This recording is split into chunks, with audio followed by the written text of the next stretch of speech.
So our next unit is of a somewhat different nature, and it's my distinct pleasure to introduce once more Jeff Wright to you.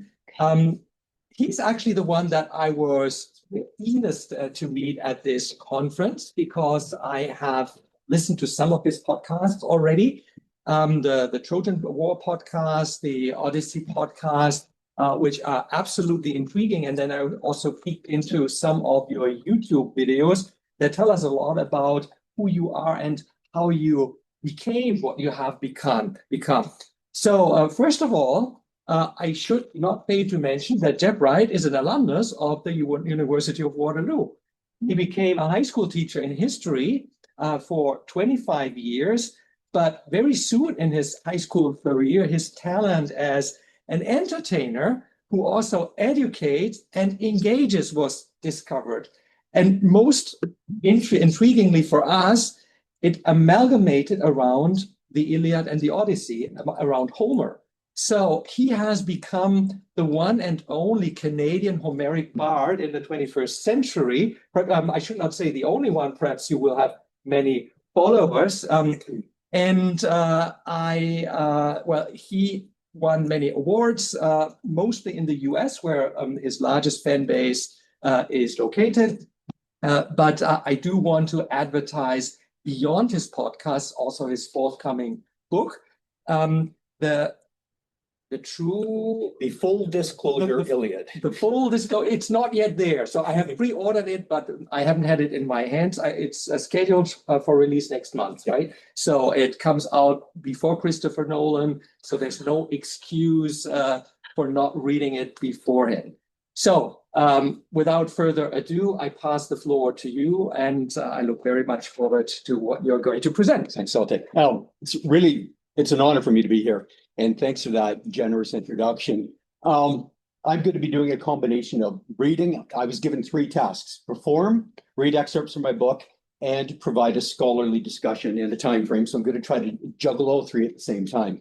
But before we go any further about that book, The Full Disclosure Iliad, an audience of classical scholars like yourselves deserves the truth of the title. The original title that I proposed for my book was as follows: The Full Disclosure Trojan War, including the complete Iliad, parts of the Odyssey, the 6 other tales from the Trojan War epic cycle, plus various and sundry sequels, prequels, spin-offs, and alternate takes, as related by Aeschylus, Euripides, Sophocles, Virgil, Ovid, and others. For some uncountable reason, the marketing people objected to the title. In the meantime, one other confession just before I get going. Well, it's a particular pleasure for me to be here in such a crowd. It's also, if I'm being completely honest, a particular form of intimidation to stand in front of a room full of people who know their Homer far better than I ever will. I'm not a Homeric scholar. I'm a storyteller. So rather than pretending to lecture you on your expertise for the next hour, I'm proposing offering something slightly different and something I hope you might find genuinely useful. For the past 20 years, I've been running a field experiment in public-facing Homer. And just a little word about my experimental subjects. None of them are classicists, let alone Homeric scholars. Rather, they come from every walk of life: engineers, executives, long-haul truck drivers, line cooks. What unites them is a passion for our passion, Greek epic. Most of them will have seen the movie Troy at least 5 times, have blazed through or watched their children blaze through the full Percy Jackson franchise, and have read both of Madeline Miller's The Song of Achilles and Circe. Some will even have purchased copies, aspirational copies, of Emily Wilson's New Odyssey translation or her Iliad translation, hoping at long last to confront the primary source texts. What do I call my disparate group, my audience? I call them what they are: the classically curious. And what have I discovered about them in interacting with the classically curious, both through my live shows and my podcasts? In short, I've learned the following: the places in the story where they're most likely to stumble, the assumptions baked into Homer that baffle them the most, the scenes from the stories that perennially fill them with wonder and awe, and those other scenes from the story that perennially fill them with Iliad appropriate rage. So that's my subject. That's my expertise. This afternoon, or this morning, I suppose, since we've changed our schedule, I would like to frame my talk as a series of challenges that my classically curious demographic face in trying to find a way in to Homer. So challenge number one, modern readers do not possess the framing that Homer assumes. So I want you to picture this. I'm standing backstage, waiting in the wings, live show. Up on the stage, the hostess is introducing me. Ladies and gentlemen, it's my great pleasure this evening to welcome to the stage our featured performer, Mr. Jeff Wright. Tonight, Jeff will share two of Homer's most beloved tales from the Iliad, the fateful beauty contest between Olympian goddesses and the legendary story of Odysseus's wooden horse. Please welcome me to the stage, Jeff Wright.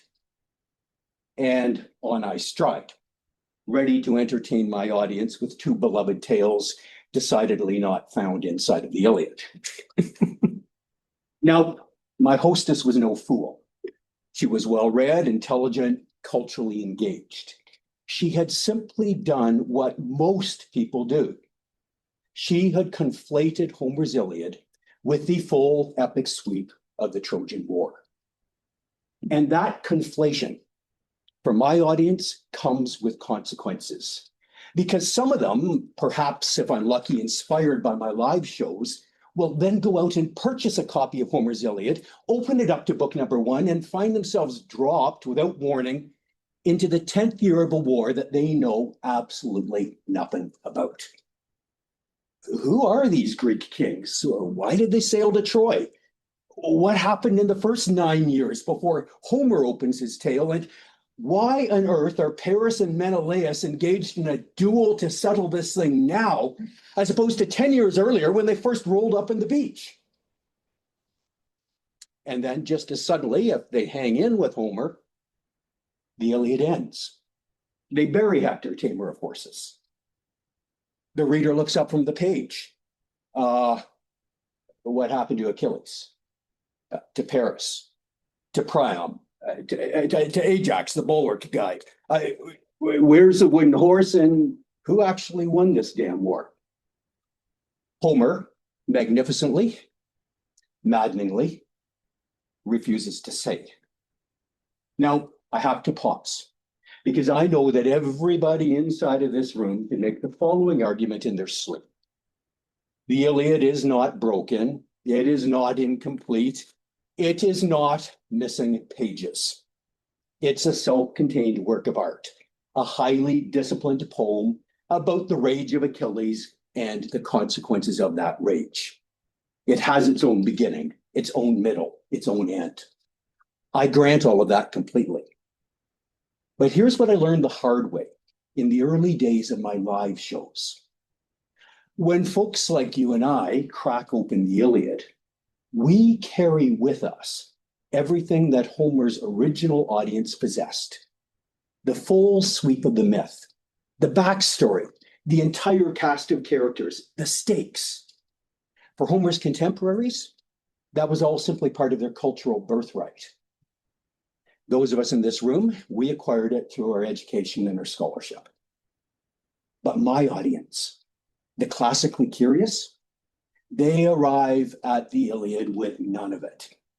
So what we experience as elegant compression in the Iliad, they experience as complete disorientation. Not because they're lazy, not because they're unintelligent, but simply because they are underbriefed. They require the Iliad's presumed framing restored. Challenge number two. Modern media-savvy audiences continually worry about whose story they're hearing. So here's what happens. My audience goes to the Iliad expecting to hear the whole story from the horse's mouth, so to speak, and then find no horse in Homer. Where do they go next? Most of them go to modern contemporary retellings, hoping to find in contemporary novels like the ones that Joel just cited, like those of Madeline Miller or Pat Barker or Natalie Haynes, that they might receive the full narrative arc of the Trojan War. And they start reading. But very soon their spidey senses, if I can mix mythologies, start tingling. Hang on, they think. The entire Trojan War epic related through the voice of Achilles' slave girl? Or his lover? Am I getting the foundational stories here, or am I getting some modern author's take or spin on those stories? Am I reading Homer, or a 21st century conversation with him? Now, I'm not complaining about any of those books. As reception, they're ingenious takes on the primary source materials. But for the classically curious, questing for a faithful retelling of the foundational tales, those sort of books are not necessarily a clean way in. And so my audience, entertained but still not feeling informed, continue their search, determined to find the one true story, the authoritative telling, the Homer to rule them all, if we can again toss some Tolkien in. Which brings us, I fear, to challenge number 3. My classically curious audience assume that there is one authoritative version of the full Trojan War epic, if they could just find it someplace. But of course, there is not. Now, I encountered this problem when I first started trying to sing Homer into classrooms of grade 9 high school students. As my first year teaching, I was telling the Trojan War epic in the Iliad in a morning classroom. Across the hall, a veteran teller, Mr. Pritchard, was telling it to his classes of grade 9s in the afternoon. It seemed to be moving along swimmingly until one day an embassy of students, grade 9s, arrived at the English department lunchroom door with a problem. Mr. Wright, Mr. Pritchard, they asked us. Mr. Wright, you told us this morning the story of Achilles being dipped into the river Styx and therefore being magically immune from any form of injury. But Mr. Pritchard isn't telling that story, and he won't tell us why. He says that story isn't really part of the story. And then accusingly, they looked at the 2 teachers in front of them and said, "One of you isn't telling us the straight goods on Homer, sirs." Well, we thanked them for their curiosity, told them we'd report back. I went back into the room and turned to Mr. Pritchard, the expert. I said, "You're not telling the Styx story. It's iconic. How can you not tell that story?" And Pritchard agreed with me. He said that, yes, the story is iconic, Jeff. I agree with you. But I prefer to tell the story of Achilles' shield, created by the blacksmith god Hephaestus. That's a story I really want to share with them. And if I tell them that story, I can hardly already have told them the story about an immune Achilles, because he wouldn't need armor at all. Jeff, what you need to understand, I still remember him telling me this, is a central law of bardic life in singing Greek epic. Every choice involves a renunciation. You tell one version, you weaken another. You keep one tradition, you of necessity have to sideline another. And it isn't just plot that mutates. Characters mutate too. We've talked about Odysseus a lot. And Odysseus is not simply Polytropus inside of Homer. He is Polytropus across 1,000 years of retellings and rewrites. The cunning hero, the cynical schemer, the loyal husband, the somewhat less loyal husband, the brave soldier, the duplicitous villain, the disastrous general, the brilliant general, in the hands of some tellers we've just discussed, the killer of small infant children. It all depends on which particular bard is wielding the pen and telling the story. As for Agamemnon, second example we haven't talked about today. The Agamemnon of Homer's Iliad is one sort of an individual. But for any reader who arrives at the Iliad, already knowing the Atreus family hereditary penchant for murder, incest, infanticide, patricide, and occasional cannibalism, Agamemnon becomes a completely nastier version of a character than Homer ever presents him. And if the classically curious have somewhere heard the story of Agamemnon's daughter, Iphigenia, then Agamemnon's cameo appearance in the land of the dead in Homer's Odyssey takes on a completely different tone and flavor. Now, here's the thing.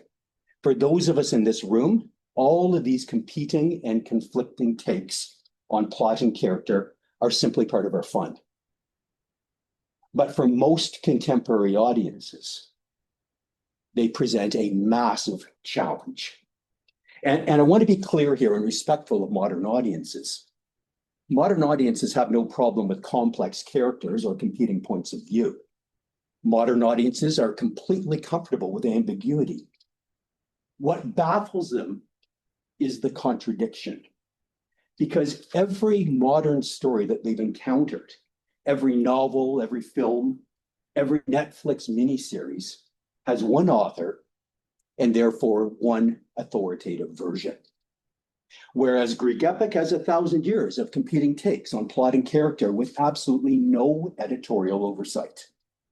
And for the demographic that I serve, that doesn't read as richness, that reads as chaos. So what is it that they crave? First, they want the Trojan War story told clearly, from beginning to middle to end. And just as importantly, they want transparency from their storytellers. Now, in my podcasts, I developed post-story commentaries. In my upcoming book, I've renamed those post-story commentaries as Jeff's Notes. And here's what I do. In the narrative chapters, I tell the story boldly, settling on one plot line, one consistent take on each character. But then following each chapter, I take my readers behind the curtain, disclosing the alternate myths, the gaps or contradictions in the primary plot lines, and the sometimes agonizing choices that I had to make as a contemporary teller in weaving together 1,000 years of disparate plot and character threads into a tapestry that I hope might actually hold. Challenge 4. Modern audiences expect a story to play by consistent internal rules. Homer does not always comply. Modern audiences are generally wonderful with their imaginations. You can approach a modern audience with a story. You can give them gods, monsters, witches, wormholes, warp drives, whatever you want, and they'll willingly come along for the ride. But in return, they demand one thing from their storyteller. Once you establish the rules of your universe, my storyteller, honor those rules. That's the implicit contract. Build any cosmos that you choose, but then abide by its own internal logic. Homer doesn't comply. And now I want to illustrate this by reading you a short passage from my upcoming book, The Full Disclosure Iliad. This is from chapter 3.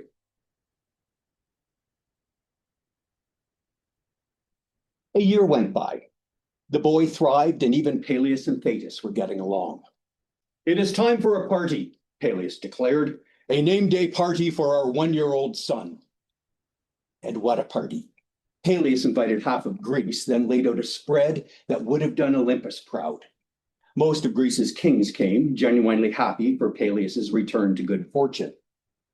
Thetis's friends came too. A school of party-hardy sea nymphs swam up from the Aegean. A host of goddesses flew down from Olympus. Late in the evening, Peleus hoisted his drinking mug and called his guests to attention. "A toast to my son. May he grow up more glorious and powerful than even his old man. To my son, to my heir, to Achilles." "To Achilles," the kings bellowed. "3 cheers for the son of mighty Peleus." "To Achilles," the sea nymphs giggled. "May he grow up as handsome as his father." to Achilles? The goddesses queried, then rushed to a private corner of the banquet hall. The prophecy, one goddess whispered. Could it be that, Achilles? A second goddess speculated. And the frenzy of gossip began. Now, the Olympian ladies were deep into the nectar by that time at night, and their whispers carried across the hall. Thetis confronted them. I heard my son's name. Tell me. The soberest goddess attempted equivocation. Hey, nothing to worry you, Thetis. We were just commenting on your son's quite unusual name. Achilles. Such a refreshing choice after all of the Jasons and Heracles floating about these days. Another goddess attempted distraction. Might I offer you some fresh ambrosia, Thetis? We flew it down from Olympus as a treat for the humans, though they do not seem to be liking it very much. There is quite a lot left over. Here, let us both have a slice. Thetis brushed her away. Quit with your stalling. I heard the word prophecy. I heard my son's name. Now tell me, what do you know? And so the goddesses told her. A year earlier, a new prophecy had arrived in Olympus. That in itself wasn't noteworthy. Prophecies were the lifeblood of the place.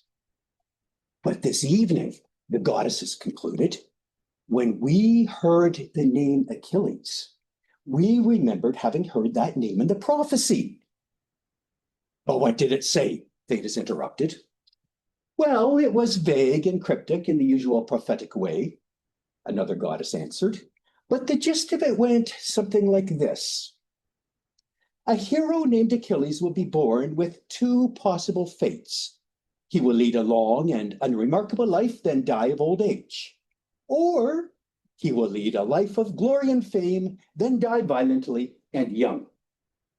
The prophecy has to be about your Achilles, the goddess concluded. It does, Thetis agreed. But two fates? Such a thing is impossible. And even should it be true, will Achilles choose his fate? Or will one of those alternative futures simply happen to my boy? No one knows, not even Zeus himself. That's what makes the prophecy so delightful. Thetis was neither delighted nor intrigued. Achilles is mortal. Already he's cursed with a shockingly short life. But if he is permitted to choose between fates, he will take the glorious life, even if violent and short. What son of a warlord king could do otherwise? And I will be left alone, with even fewer years to enjoy my mortal son's fleeting life.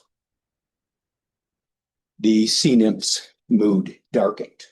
A clamminess crept into her great hall. The festive cheer evaporated. First, the goddesses took flight. Next, the sea nymphs cleared out. Surely better parties were happening elsewhere. Finally, only the human guests remained.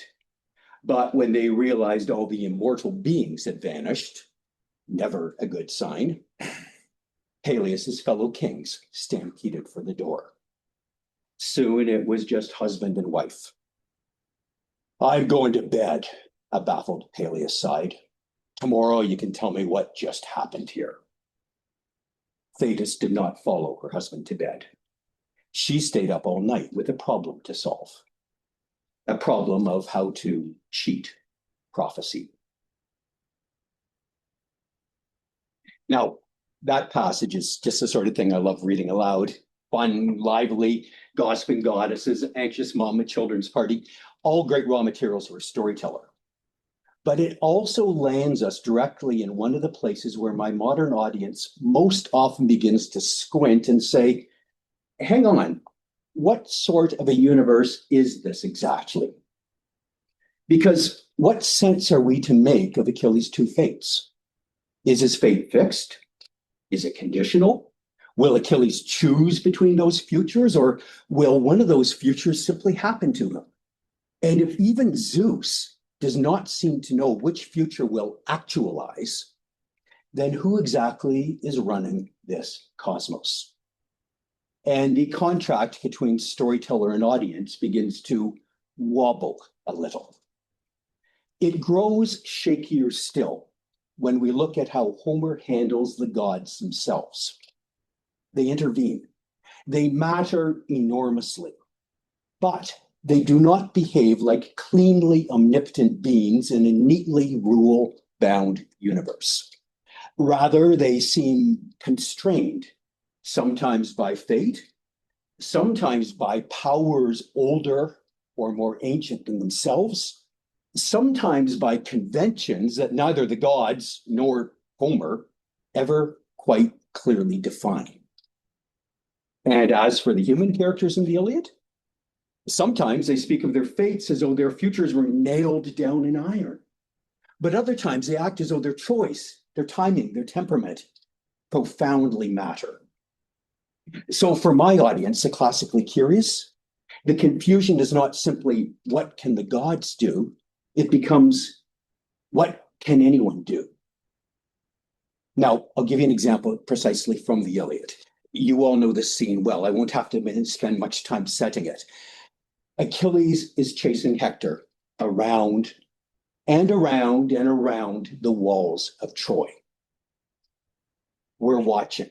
We know that this chase is going to end in a death of one of the two great heroes of the story. And then Homer does something really, really brilliant. As we're sitting there reading and following this going around and around, Homer takes us up onto Olympus and shows us the Olympian gods watching the chase taking place the same way we readers are watching it develop. And I'll pick up from my book here.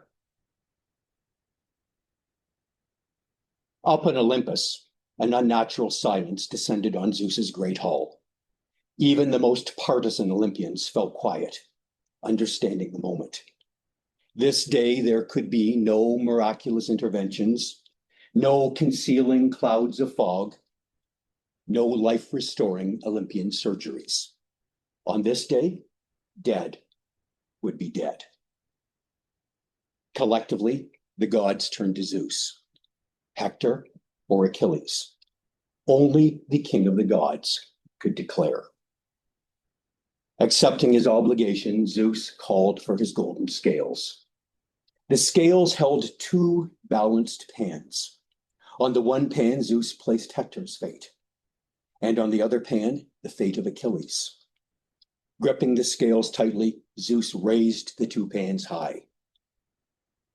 For an agonizing moment, the pans held level, refusing to declare. Then one pan fell. Hector's, dragging Troy's everything into death. It is decided, Zeus whispered. Today, noble Hector dies.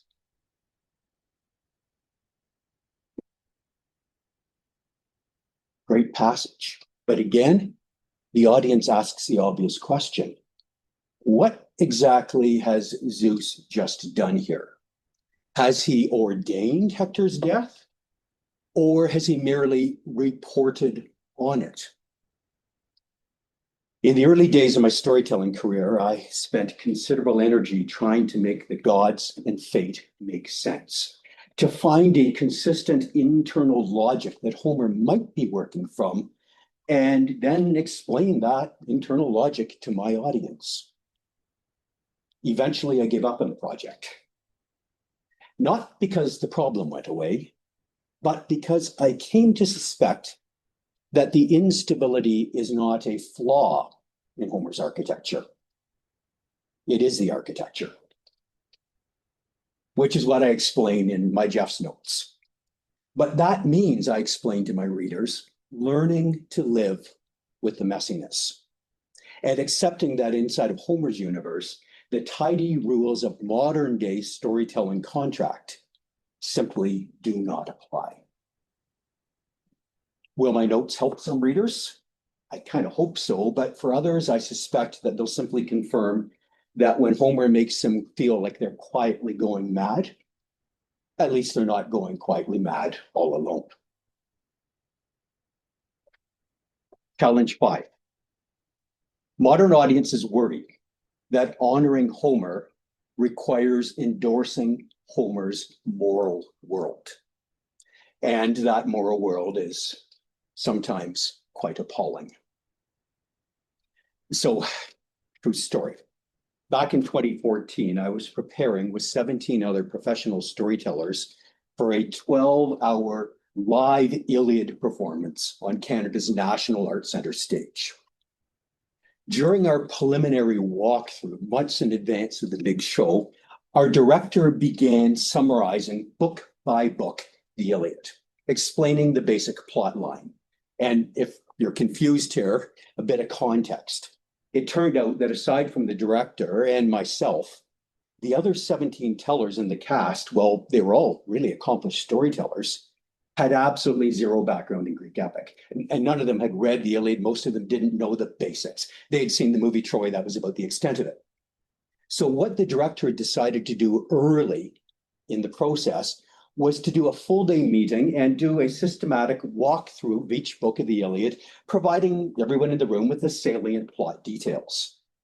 Now, she started with book one, and inside of this room, I don't have to spend a whole heck of a lot of time telling you about the content of book one of Homer's Iliad. So I'll just get to the critical elements that she shared with us. She explained that an argument over honor had broken out between Agamemnon and Achilles, and that as the argument had heated up, Agamemnon had raised the stakes by sending his soldiers to Achilles' tent to take Achilles' prize of honor, a slave girl named Perseus, and bring her back to Agamemnon's tent. In a rage, Achilles had reached for his sword, readying to hack off Agamemnon's head. When the Olympian gods had intervened, Athena had thrown down, grabbed Achilles, and said, "You cannot kill Agamemnon. We need him later in the plot." Athena doesn't say that. Well, Achilles had no choice at that point. Not able to kill Agamemnon, he'd gone for some other solution to restore his stolen honor. So down the beach he went, our director explained, stormed into his tent, called on his mother, the sea nymph Thetis, and they formulated a plan. "Mother," he said, "fly to Olympus and make the following request of Zeus. Ask Zeus to march his Trojan army out onto the plain led by Hector to confront the Greeks. And next, mother, ask Zeus to imbue the entire Trojan fighting army with brilliance in battle, such that Greeks are slaughtered in the thousands." And what was Achilles' plan? Our director concluded. He was going to sit outside of his tent and witness the slaughter of his fellow Greeks, his friends and his countrymen, and not raise a finger to help them. Not until Agamemnon came crawling down to the tent on the end of the beach, begging forgiveness and promising to restore Achilles' lost honor. And that, our director summarized, is how book one of this great epic opens. So now we will move on to book two. I still remember what happened next. A veteran storyteller, a gentleman named Dean, raised his hand. "Excuse me, just before we move on to book two, a hero, you say? Achilles is the great hero of this story?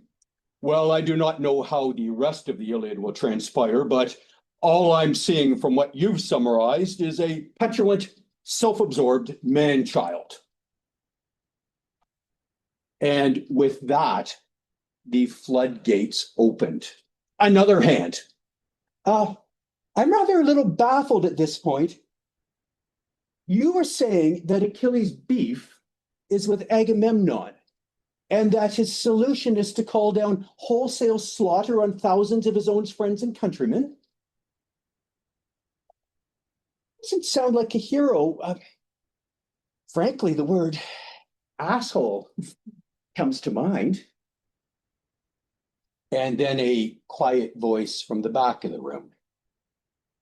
I have to admit that I'm unfamiliar with the text, and forgive me for that, but I somehow struggle to think of myself standing on Canada's National Arts Centre stage and using Homer's euphemism, prize of honor, to describe a victim of war rape.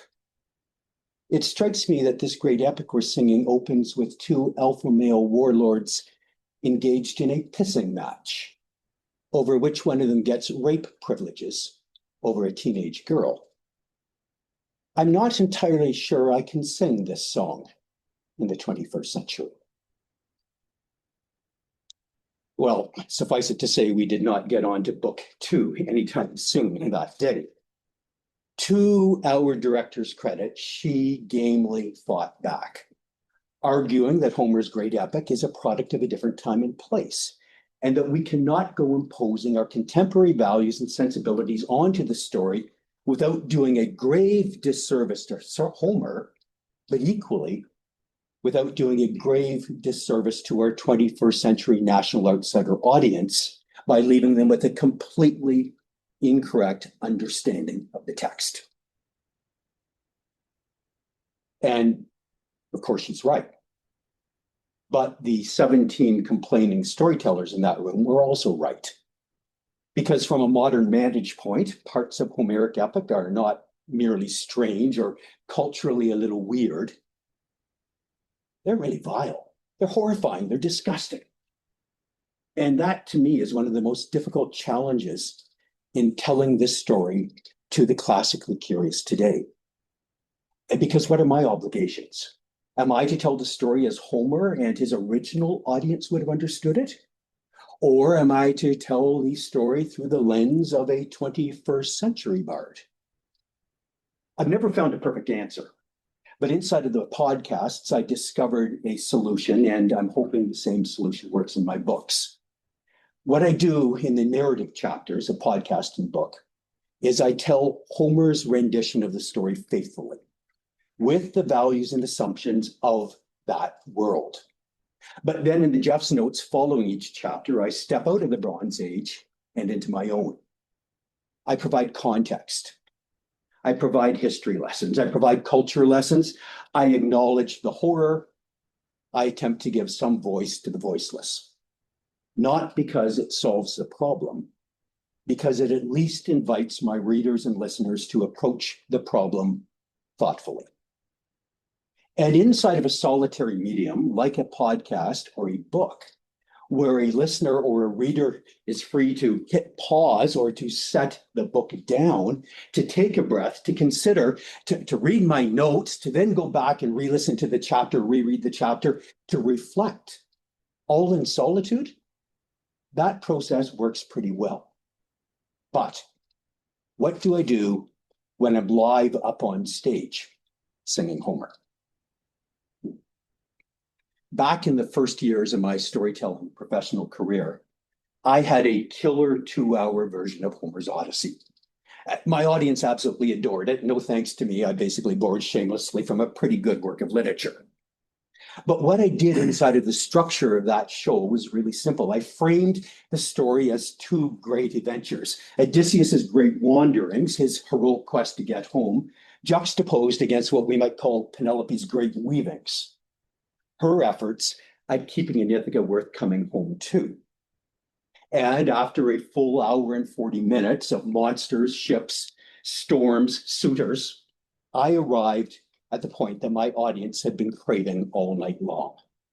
The big Hollywood payoff. Reunion. Odysseus, Penelope, their son Telemachus, the family restored, the marital bed intact. Exactly what my audience had been waiting for and expecting all night long. In fact, in those live shows where I had control over the house music, once the show ended and the house lights came up and people were heading out of the theater down to the parking lot, I'd have the PA system crank out Journey's "Don't Stop Believing" as sort of the anthem to head home from the Odyssey into the dark good night. It was wonderful. And I loved telling the story. It was working brilliantly. Until one day, a few years into telling the story, my knowledge of Homer's Odyssey, more nuanced and sophisticated than it was in my early years, I was mid-story on stage one night when the ghost of Homer tapped me on the shoulder and spoke. Great show, Jeff. Nice house tonight. And it is heartwarming seeing Odysseus and Penelope lying together under that olive tree shaded bed. Glad you included that. I'm particularly proud of that little bit of business in my original text. But perhaps, Jeff, you might now pause and invite your audience to glance out of that bedroom's window into the courtyard. And all of us in this room, of course, know what they will see in that courtyard. Joel Christensen's already alluded to Margaret Atwood's Penelopiad. A rope strung tight across the courtyard, and dangling from that rope, 12 teenage slave girls hung there on Odysseus's orders by Odysseus's adult son, Telemachus. And suddenly, my pleasant bardic evening became considerably more complicated. Because what do I do now? Do I include the dead girls in my happy homecoming story? Or do I pretend that I do not see them, that I did not feel the ghost of Homer tapping me gently on the shoulder? I praise the audience in front of me in the room, not an audience like today's. 99% of them will be none the wiser if I omit the slave girl's story from mine. But on the other hand, I could tell it. But if I do that, well, I can hardly play Don't Stop Believing at the end of the show. My audience came to the theater expecting Hollywood, not horror. So then I confront other possibilities. Maybe there's some middle ground. Perhaps I could briefly transform my live entertainment into a foray of a lecture or a conversation on cultural historical perspectives, and we could have a little debate before assuming Don't Stop Believing. Hardly. And particularly not in the final 10 minutes of a 2-hour show. So how have I solved the problem? I hardly want to boulderize or censor Homer. That violates everything I believe in. But I also want to send my audience home happy. After all, let's be honest, there are bills to pay. And every bard since Demodocus himself understands that an audience reaches much deeper into their pockets if they're happy than if they feel miserable at the end of the night, or worse still, blindsided. So what have I decided to do with my live Homer show? Well, in the spirit of the title of my book, in the spirit of full disclosure, I'll tell you the truth. I don't tell the Odyssey live on stage anymore. To be honest, the final 2 books of Homer's Odyssey defeat me. If any of you here, have found a solution in your own way of telling the story, a means of honoring the content of Homer's primary text, but still providing the Odyssey with some semblance of a happy ending, please track me down sometime after this presentation and let me know what you do. I really used to love telling that story. And that brings me to the final section of my talk, building and kneeling.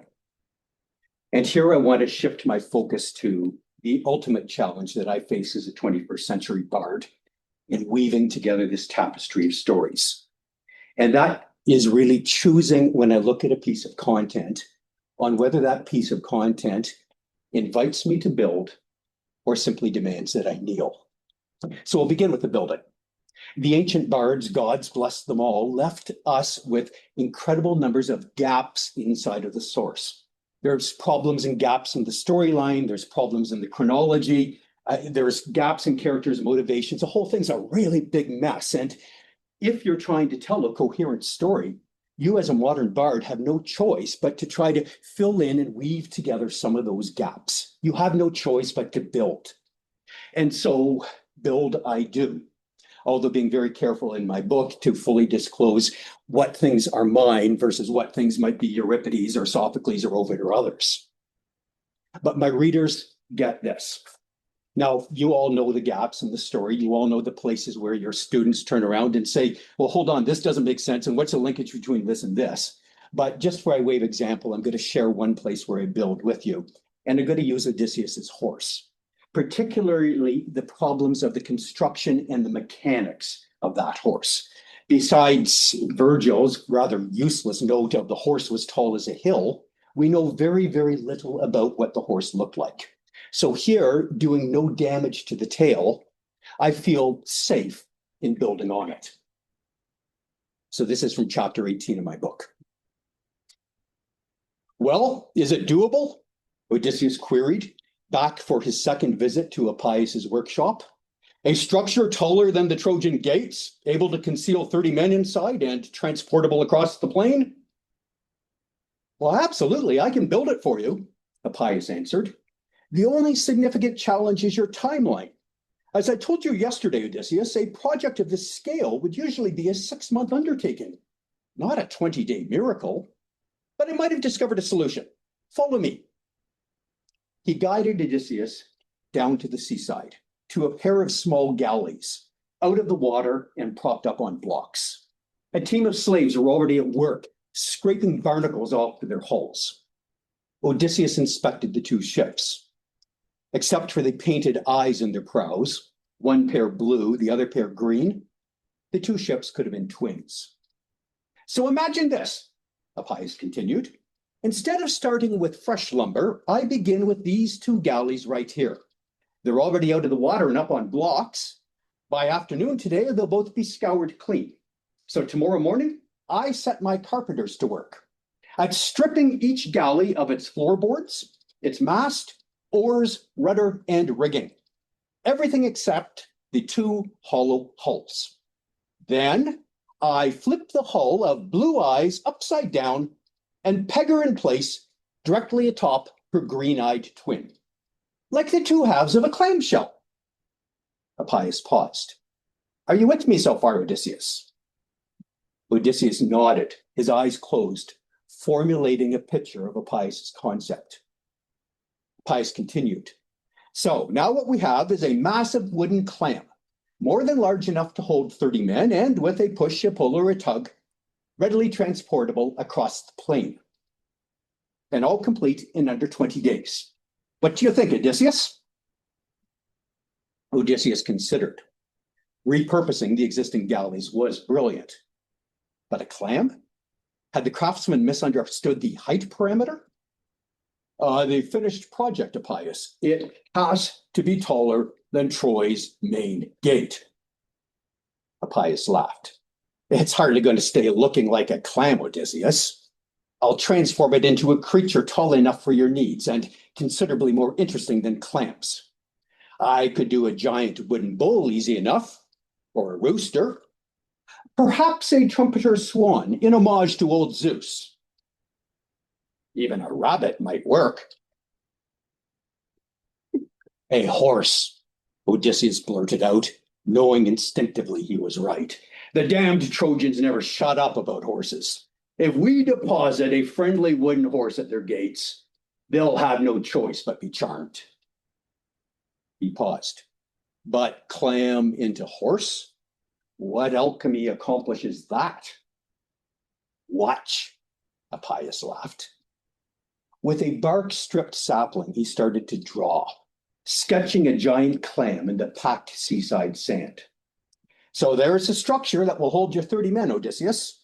Now pay attention as I transform it into a horse. First, I'll erase those existing eyes, he continued. After that, I will mount the clamshell body onto 2 wooden scaffolds. Those scaffolds will serve as our horse's legs. Next, I will fashion a long horse's neck and a head using the planks that I stripped from the galleys yesterday. That will provide the height you require. Then a tail and a mane, both fashioned from original ship's rigging. And finally, some painted-on eyes. Big, friendly, innocent looking. Odysseus stared at the sketch in the sand, eyes dancing. I can see it, Epeius, a perfectly plausible wooden horse. Plausible, perhaps, Epeius cautioned, though the finished product won't resemble anything like a real horse. More than likely, it will come out looking like a pull toy, if the child pulling the toy was a giant. But it will meet your parameters, and all in under 20 days. So do I get to work on it? You're a genius, Epeius, Odysseus grinned, and yes, start work right away. But I still have one practical question. How do I get 30 men into the horse? Then out again in a hurry once the critical moment arrives. Appius considered, then smirked like a little boy, proudly telling his first naughty joke. I'll conceal a trap door directly underneath the horse's tail. At the critical moment, Odysseus, your horse will shit out Greeks.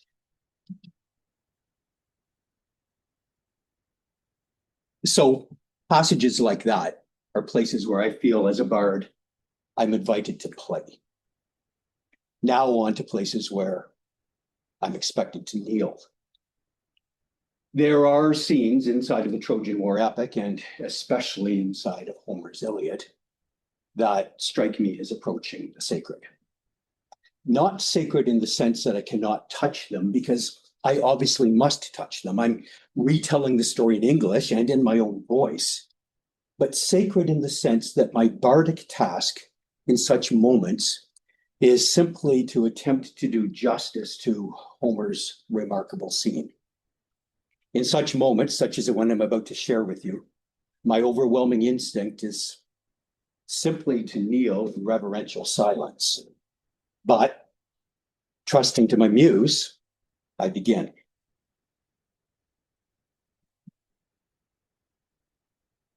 With knees shaken, Priam stepped into the tent and paused, eyes adjusting to the gloom.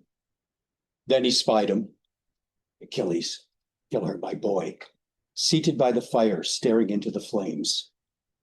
Well, I know what Hermes told me to do. Priam summoned his courage.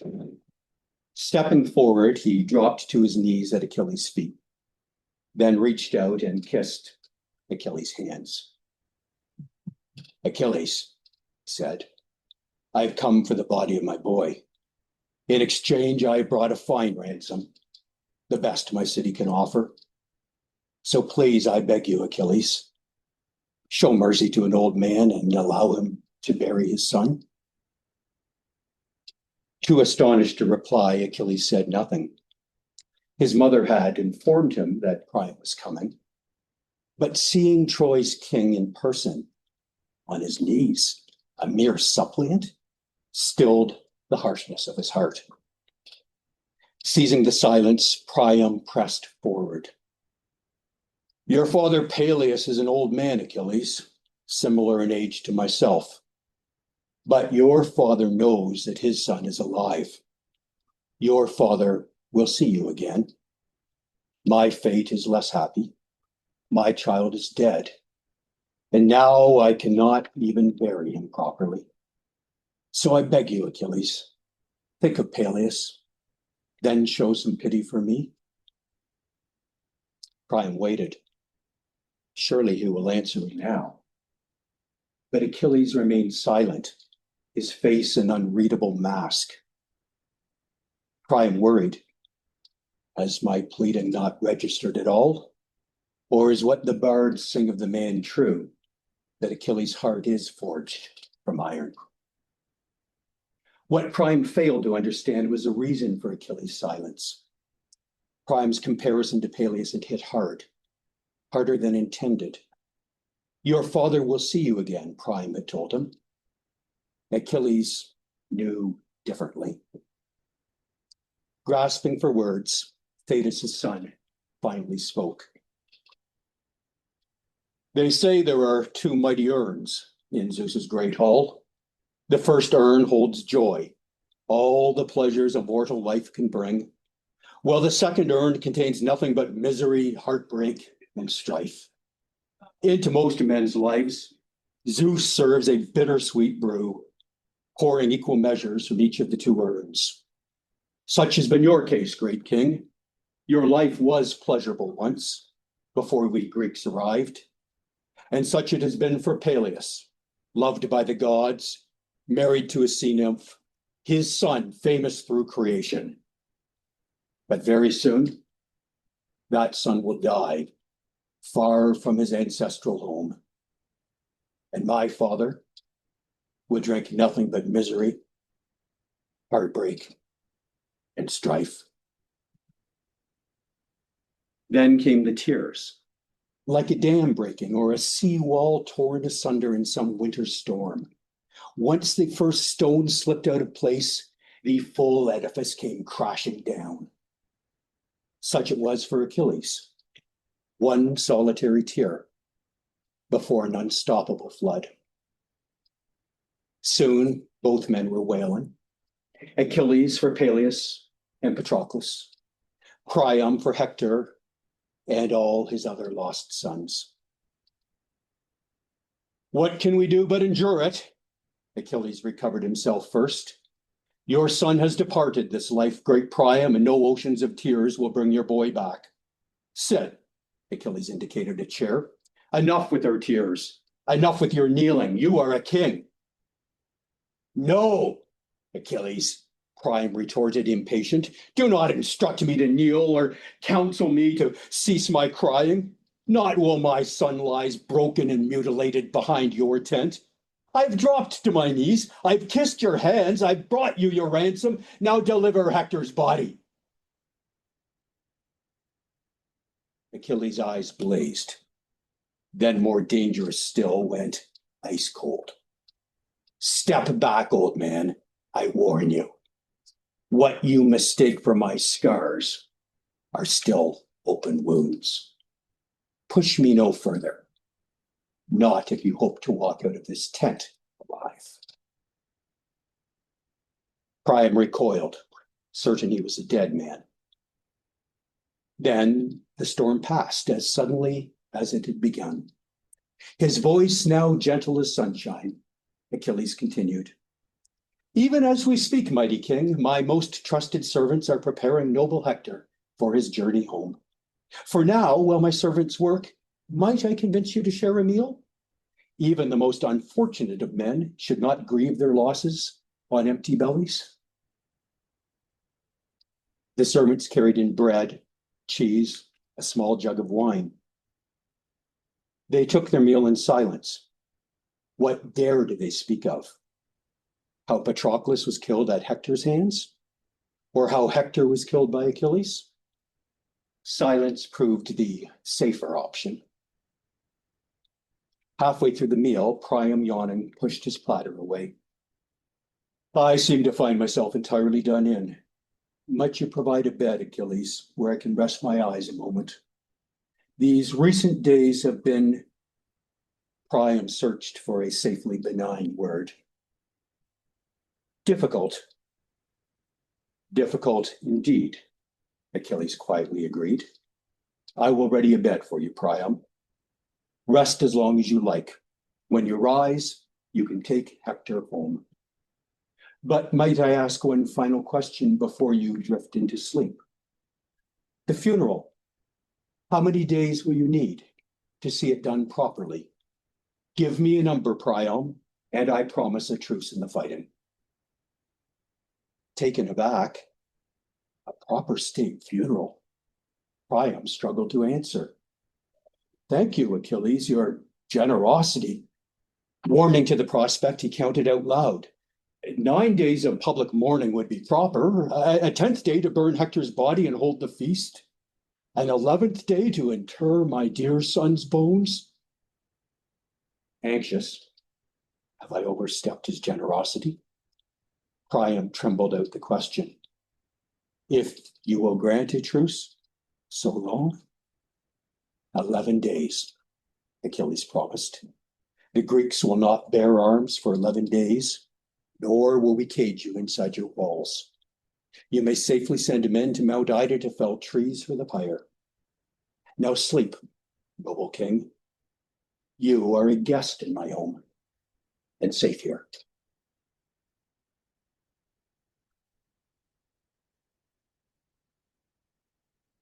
So after 20 years of field work, what does my data actually show?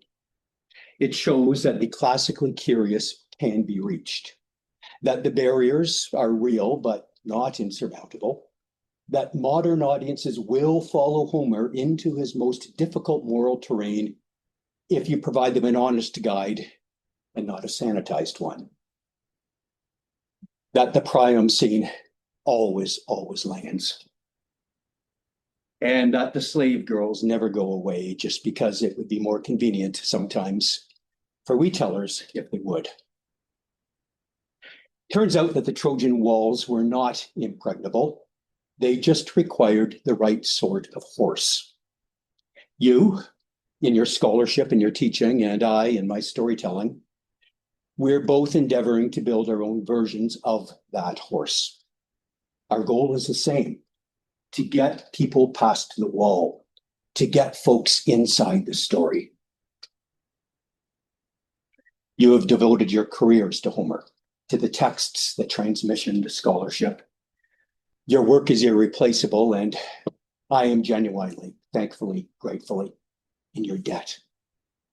And if anything from my field report today proves useful to you in your classrooms, on the page, in your public-facing scholarship, then I hope I've used my time with you well. Thank you.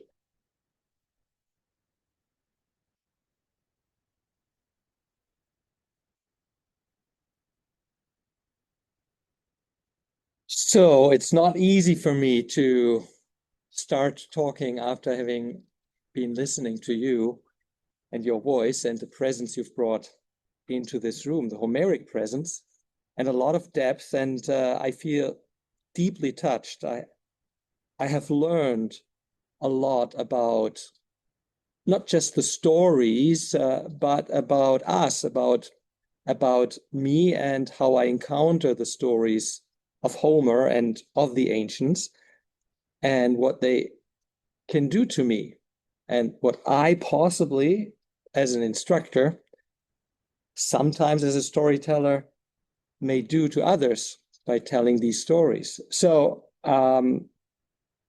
instead of the interview that's in the program, we've just agreed that we open the floor to questions you may have. And we will be interrupted at 2:00. Pizza is already there.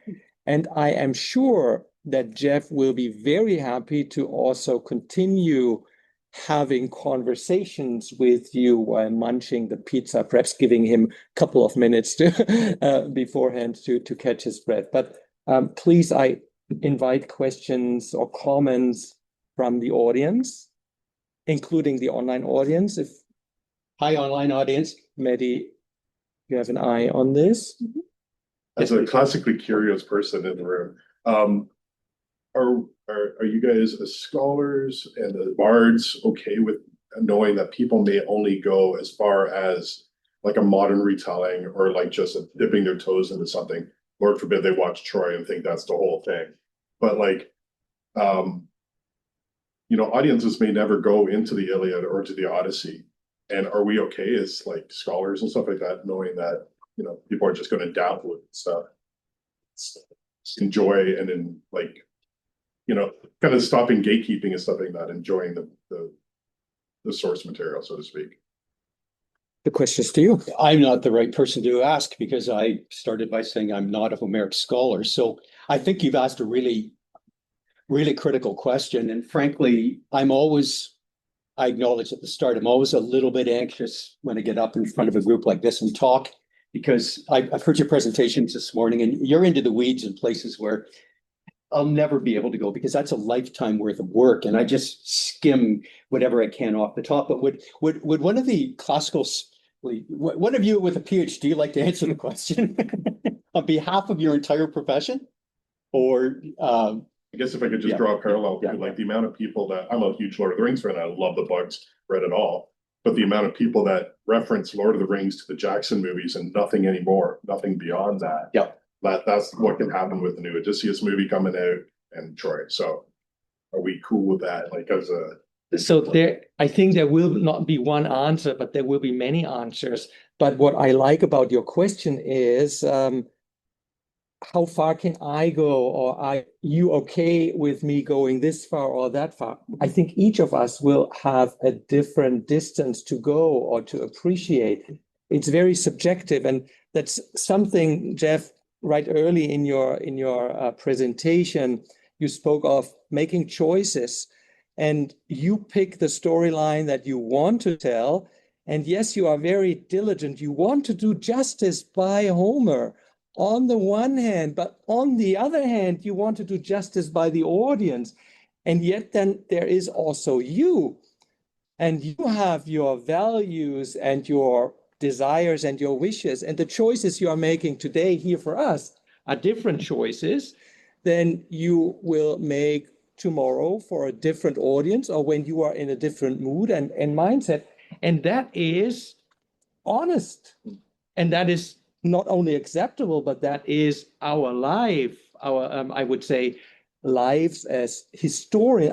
I'm the historian more than the philologist, but I was reminded to what I teach my students in my history courses, and some students are here and they can confirm that I say that in each of my first lesson, history is about making choices, and it's never the complete story.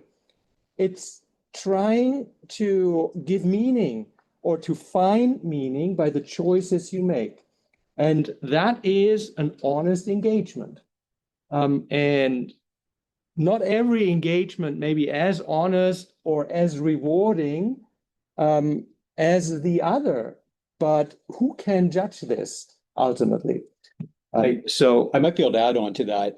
When I created the podcasts, it's a Trojan War. The podcast is a 20-hour, 20-episode serialized retelling of the Trojan War epic. It starts up on Mount Olympus with the Golden Apple of Discord and ends with the homecomings and covers I think I get to the Iliad in my 11th of my 20 chapters, and I'm out of the Iliad with 4 more chapters post-Iliad. One of the challenges that I faced, which I was hoping to articulate in my talk, is that I find that there's the casually curious, and they're happy to watch the movie or to read the Madeline Miller book and enjoy it for its own sake. And I have friends that fall into that category, and yay. I'm not I can't afford to be in a position of being a Homer snob. But then you get to the classically curious, and they're the ones that look at a story and then they go, I want more, this just whetted my appetite. And they're the ones that'll text me and say, what happened next? Or how much of the movie Troy is true? Well, none of it, but what do you mean? But even if how much of the Iliad is true, you could say, well, none of it, but that's not what they're really getting at. The difficulty I face is how do you address the folks that are not going to go to university and dig into Homer and classics for 4 years or, and then a lifetime of it, versus the people that are happy to read Percy Jackson and say, oh, that was really cool, and then move on to some other series.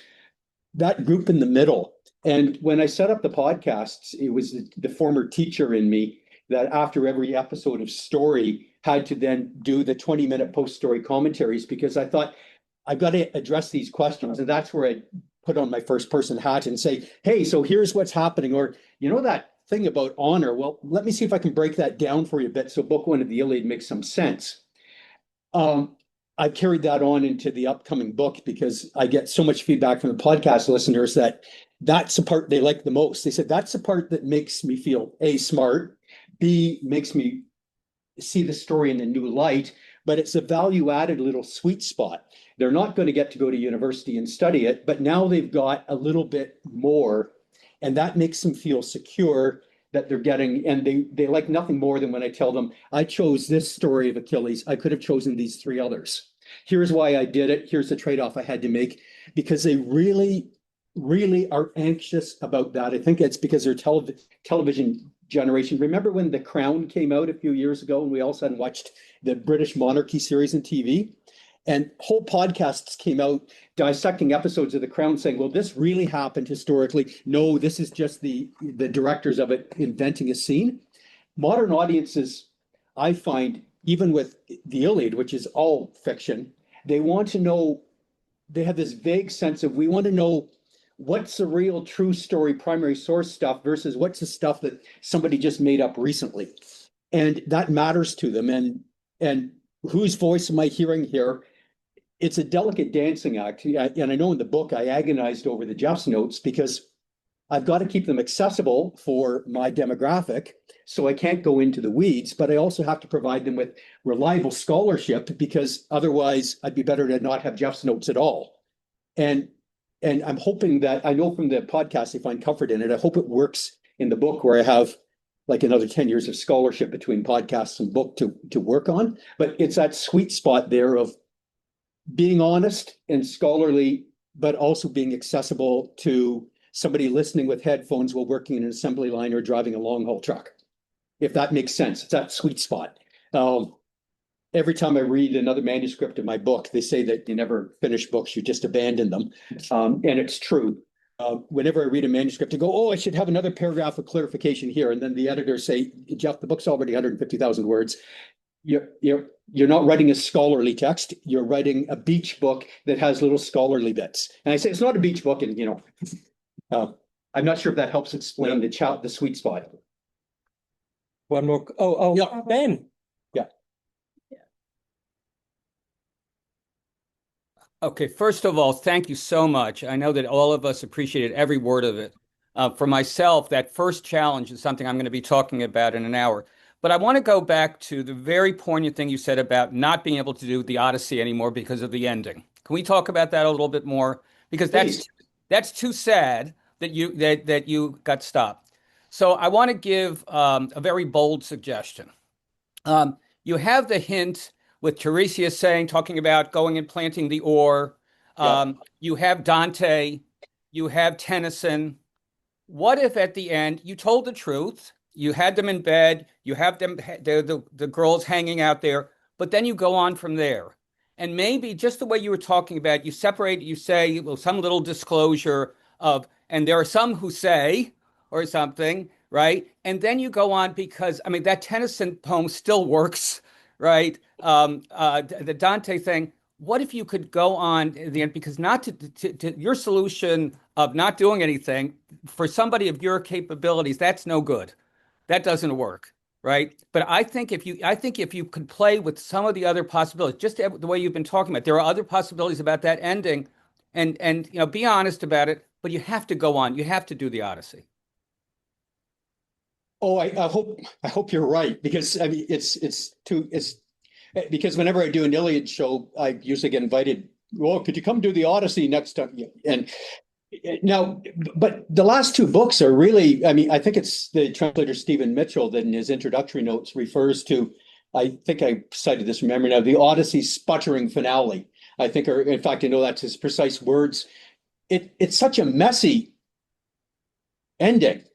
There's not just the slave girls, there's the ridiculousness that Athena, who's been counseling carnage and bloodshed and killing as many people as possible, suddenly goes, wait, stop, by all, let's all be peaceful. And then it ends. I mean, she's wildly out of character in my view in the last few sentences of it. It's like, I had a reader write, say, what, was Homer working to coffee break or something? Like, gotta get this out. But what you're suggesting might be a way in of stopping it, then postscripting, and I'm sorry, Penelope, but I can't stay. I'm sorry, Patty. I think it's worth pursuing. Would you be willing to? We could carry this on for a long time, and I am serious about the help. Let's exchange email addresses and get to work on this. Because to strive and not to yield, that could be a great ending. Well, it's so great that Star Trek used it as its beginning. Right. To boldly go where no one to seek to. I mean, it's so evocative. The original Star Trek opening soundtrack is Tennyson. There's a way to do this. Okay, thank you. I will not give up then. And please contact me and let me know what it is. Okay. Yeah. I don't want to hold people beyond the pizza. So I would say I'm surprised that we are not hearing the alarm right now, but that gives me the opportunity to thank you formally once again for your wonderful presentation. And you have all seen how engaged and devoted he is. So he really loves to engage, and it's an opportunity that you got to know him. And there are links to his websites on our website in the program. So be in touch, check out what he's doing. I will entrepreneurially, since I am in this for the money. I will leave a few business cards around, which will get you to my website, which describe the book and link you to the podcasts, and then I'll list in the bio section, the media section, the media kit section, all of the different shows and talks and things like that I can do. He sings, he dances, he'll entertain, bring a bouncy castle, we'll dress up as Homer. Yeah, okay. So yeah. So there's a shameless self-promotion. Let's go eat. Thank you very much.